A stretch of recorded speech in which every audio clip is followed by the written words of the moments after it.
भोंदू बाबा अशोक खरात प्रकरण को लेकर राजनीति गलियारों में पारा हाई वोल्टेज पर है। ऐसे पृष्ठभूमि पर पक्ष विपक्ष की ओर से बयानबाजी का सिलसिला लगातार जारी है। सामाजिक न्याय व केंद्रीय राज्य मंत्री रामदास आठवले ने नागपुर में मीडिया से बातचीत के दौरान खरात मामले की कड़ी आलोचना करते हुए कहा कि खरात को कठोर शिक्षा होना अत्यंत जरूरी है। आगे आठवले ने नागरिकों से अंधश्रद्धा पर विश्वास न करने की अपील भी की। सुनिए रामदास आठवले इनका आगे का सविस्तर बयान।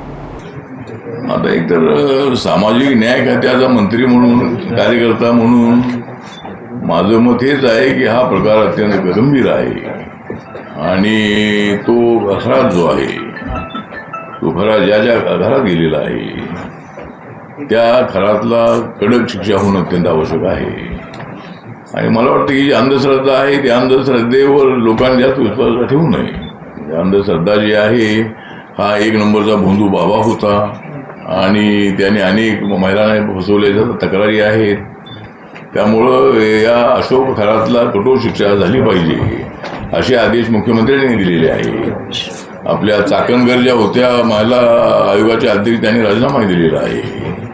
त्यामुळं माझी मागणी आहे की लवकरात लवकर महिला आयोगाच्या अध्यक्ष पदावर कोणत्या तरी महिलेची नेमणूक करावी, कारण महिलांवरती सातत्यानं अत्याचार होण्याच्या घटना घडत आहेत।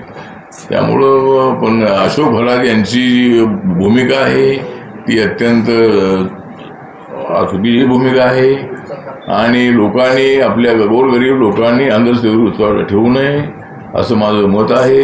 आणि हा एक नंबरचा भोंदू बाबा होता आणि त्याला